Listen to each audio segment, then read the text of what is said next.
नमस्कार। आप सभी ने ये तो सुना होगा कि पेट्रोल में इथेनॉल मिलाया जाता है, लेकिन क्या आपने ये भी सुना है कि अब भारत डीजल में भी एक नया जैव ईंधन मिलाने की तैयारी कर रहा है। जी हाँ, मैं बात कर रहा हूँ आइसोब्यूटेनॉल की। क्या है ये आइसोब्यूटेनॉल, कैसे बनता है, डीजल में क्यों मिलाया जाएगा और इससे भारत को क्या-क्या फायदे हैं, इन सब के बारे में इस वीडियो में विस्तृत चर्चा की जाएगी। क्योंकि ये आरएस 2026 हो या सेंटर की कोई भी एग्जाम हो, साइंस से रिलेटेड जो करंट अफेयर्स है उनमें ये क्वेश्चन बन सकता है। और ये ज़्यादा हैवी क्वेश्चंस नहीं है, सामान्य क्वेश्चंस है, लेकिन कई बार अगर इसको स्टेटमेंट बेस में दे दें तो हमें कंफ्यूज कर सकता है। तो आइए जानते हैं कि क्या है आइसोब्यूटेनॉल। देखिए, आइसोब्यूटेनॉल अगर देखा जाए तो 4 कार्बन वाला एक एल्कोहल है। क्या है? एक 4 कार्बन वाला एक एल्कोहल है जिसका रासायनिक सूत्र है C4H10O, या हम इसको कह सकते हैं कि C4H9OH। क्या कह सकते हैं इसको? C4H9OH के नाम से भी जाना जाता है। और इसी कारण से क्या देखा आपने कि सर इथेनॉल में 2 क्या होते हैं? कार्बन होते हैं, जबकि आइसोब्यूटेनॉल में 4 कार्बन होने के कारण इसको उच्च श्रेणी का, क्या कहते हैं इसको? उच्च श्रेणी का एल्कोहल कहते हैं, जिसकी केमिकल स्ट्रक्चर या रासायनिक संरचना आपके सामने है CH3CH3CH2OH। और यही तो यह है, आप देख सकते हैं C4H9OH या C4H10O, दोनों एक ही हैं, कोई किसी प्रकार का कंफ्यूजन नहीं है। अब बात आती है कि सर आइसोब्यूटेनॉल के उत्पादन की प्रक्रिया क्या है। तो इसके उत्पादन की प्रक्रिया साहब एक नहीं दो है। कितनी है? इसके उत्पादन की 2 प्रोसेस हैं, जिसमें से एक प्रक्रिया कृषि आधारित है और जो दूसरी प्रक्रिया है वो रासायनिक जो तकनीक है, उस तकनीक के आधार पर क्या किया जाता है, उसको बनाया जाता है।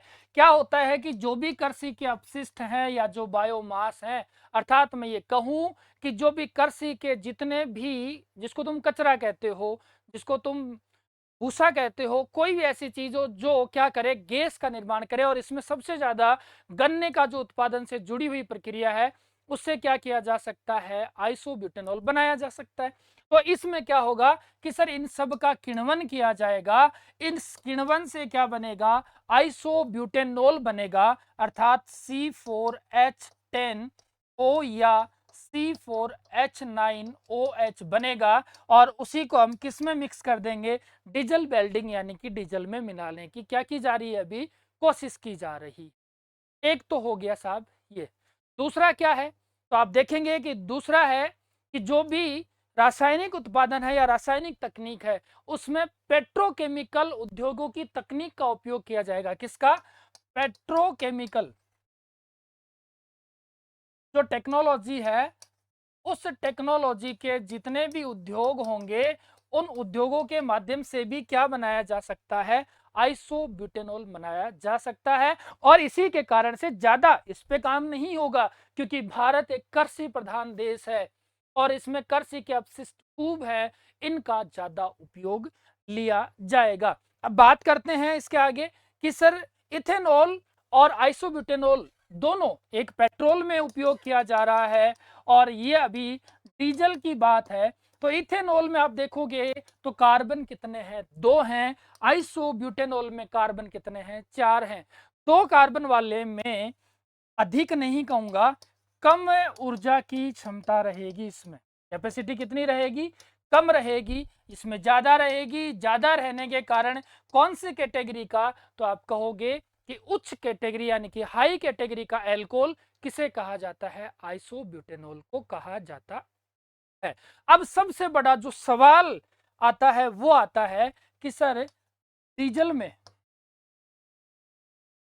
क्यों मिलाया जाएगा? सबसे पहले सवाल कि सर डीजल में ये क्यों मिलाया जाएगा, कारण क्या है इसका? तो ध्यान रहे, इसका सबसे बड़ा कारण आपने देखा कि सर C4H10O के अंदर कार्बन कितने हैं? तो आप कहोगे कि सर कार्बन 4 हैं। और इसी 4 कार्बन की अगर देखें तो इसकी एनर्जी जो कैपेसिटी है वो क्या है, उच्च है। तो इसमें हम कह सकते हैं पहला पॉइंट, उच्च ऊर्जा क्षमता के कारण इसको डीजल में मिलाया जा रहा है। दूसरा जो सबसे बड़ा कारण क्या है कि यह डीजल में आसानी से मिल जाता है, डीजल में आसानी से मिश्रित हो जाएगा। अर्थात हम ये कहें कि कोई एक्स्ट्रा एडिटिव्स नहीं लाना पड़ेगा, की आवश्यकता नहीं होगी। एक्स्ट्रा किसी भी प्रकार का कोई विलायक हमें क्या नहीं होगा, इसमें जरूरी नहीं है। तीसरा, ये कम वाष्पशील है।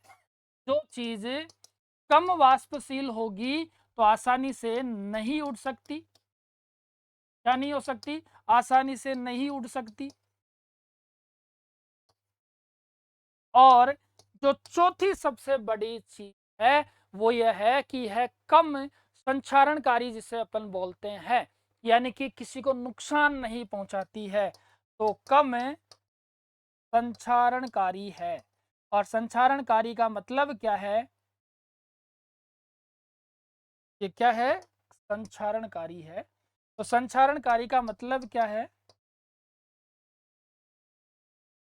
इसका तात्पर्य है कि ये कोई भी इंजन हो, पाइप हो या टैंक हो, इनको नुकसान नहीं पहुंचाती है, इसीलिए इसको डीजल में मिलाया जाने की बात है। तो 4 पॉइंट याद रखने हैं, ऊर्जा ज्यादा है। दूसरी चीज आपको याद रखनी है, आसानी से डीजल में मिल सकता है, कोई एक्स्ट्रा एडिटिव्स की जरूरी नहीं है। कम वाष्पशील है, उड़ेगा भी नहीं।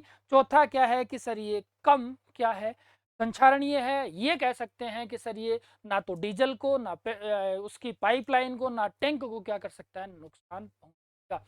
अब अगला पॉइंट आता है कि सर इससे भारत को क्या फायदा है, तो हम इसी में देख लेते हैं इससे भारत को क्या फायदा है।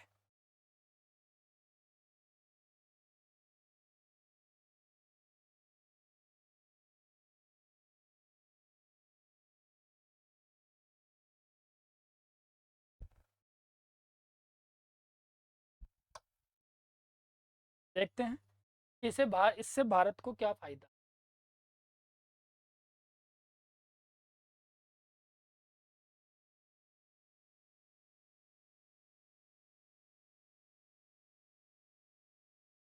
भारत को होने वाले फायदे,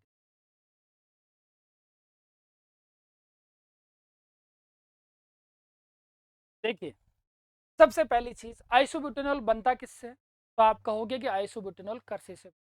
दूसरी सबसे बड़ी बात, भारत दुनिया का सबसे बड़ा कच्चे तेल के आयातकों में से एक। तो पहली बात तो आपको ये लिखनी है कि भारत दुनिया का सबसे बड़ा कच्चे तेल आयातकों में से एक है।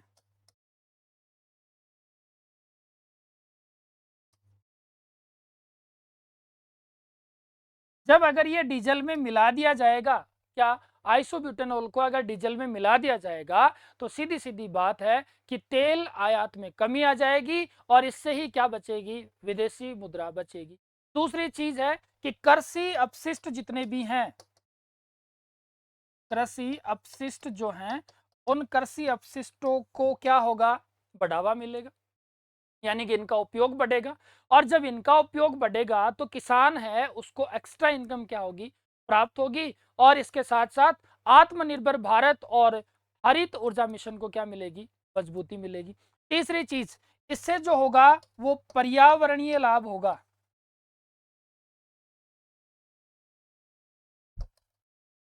क्या होगा, एनवायरमेंटल को फायदा मिलेगा।